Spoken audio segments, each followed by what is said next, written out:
once you see it, you cannot unsee the similarities with all these characters, especially after the latest chapter of Chainsaw Man.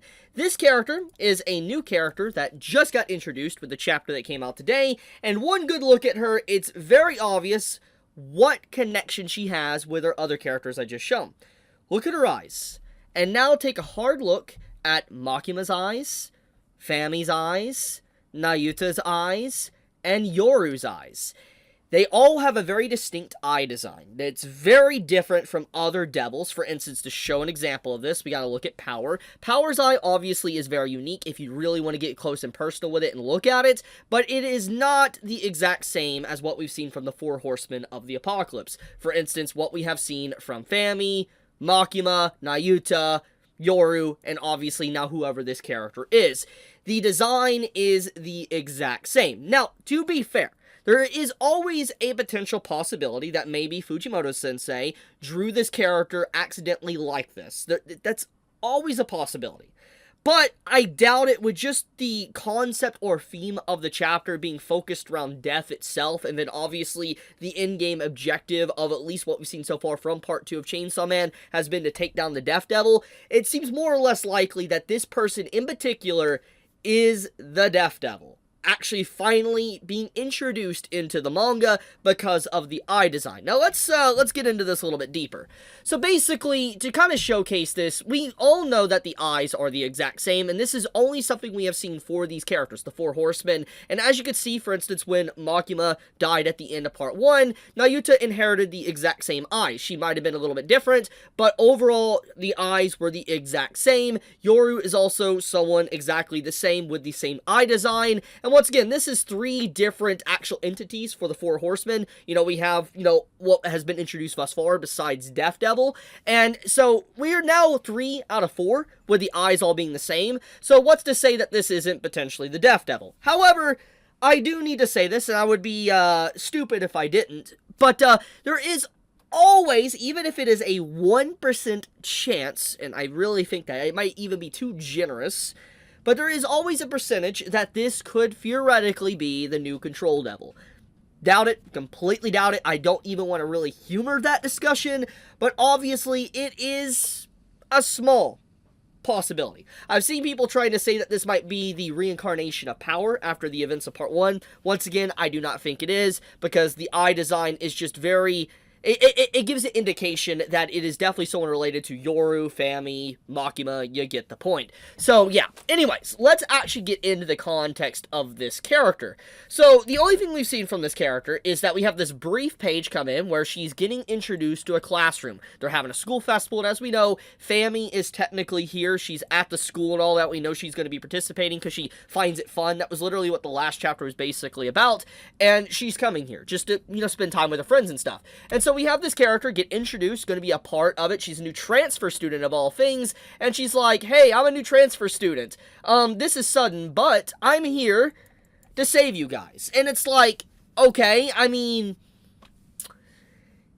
it's very weird for Fujimoto to introduce a character like this, especially when the entire chapter was just literally talking about death itself. So the correlation there is obvious, okay? It's very obvious what the writing is heavily implying with this character. However, I will say, if this is legitimately the Death Devil, completely shocked me with expectations. I mean, to be fair, I always expected maybe the Death Devil to be a woman to some degree. I mean, we look at the other horsemen, Makima, Nayuta, Yoru, Fami, they're all women. So, following the trend, if we're going along with the eye design as well, it makes sense that the Death Devil would have been a woman, but I am a little bit shocked about overall the design of the character, or at least the personality, because the character literally seems a little bit nervous, shocked. I mean, we literally see this character sweating and all that, like, not really knowing what to say. The overall vibe of the character holding her hands up and stuff shows a very defensive, like, position,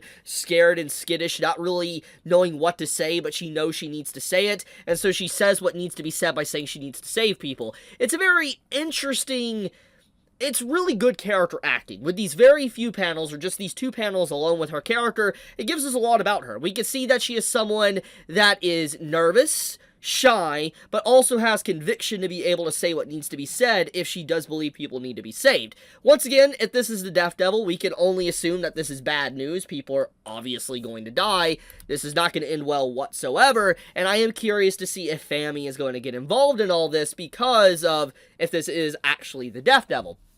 But, let's get into the setup for this before I go further into this character. So the chapter, for the most part, is basically this. You have Asa finally wake up. She finally takes control of the body. She kicks Yoru out, and she confronts Denji, saying, like, hey, you know, I want to unalive myself, basically. That's what she says. She wants to be done, but she's scared. She can't do it. She doesn't want to do it because she fears death. And you can kind of see the correlation with the final page of the chapter what I was just talking about, is that literally what gives devils strength is fear. Fearing them and, you know, being scared of them, so to speak. And because of that, obviously, that's why the Death Devil is so powerful, because I think instinctively, every living being fears death. And because of that, that is why we see this correlate with that her fear is potentially powering up the Death Devil. But Denji is a little bit different, actually. This chapter tries to paint that, showcasing that Denji is afraid of death, but he at the same time feels like he might somewhat get used to it. Like, here, let me actually read the panel for I don't get this done wrong. He slams a chair at her, and then she's like, hey, agonize a little bit longer, I'm not mentally prepared. And then he says this to her. He's like, when I die, I come back to life, and I'm never ready for it. Somebody who can only kick the bucket once could never be mentally prepared to die. So what this basically implies here, and I got a little bit mixed up earlier, so forgive me for that, but what this implies is Denji's like, I have came back a lot, okay? And even though I've died often within the story, or my life, I come back and I'm still not ready for just the pain and harm and all that comes my way. He's never ready for it. But obviously at the same time, he doesn't necessarily imply that he's afraid. It doesn't seem like he might be afraid, he's just not ready for it because it's so sudden. So in this case, what you got here is that he's saying, Asa, you're never going to be ready. It's just how it's going to be. So yeah. So we get to see the fear growing within her that, you know, empowers the Death Devil itself. And that's basically what the entirety of this first, or mostly what the chapter is about.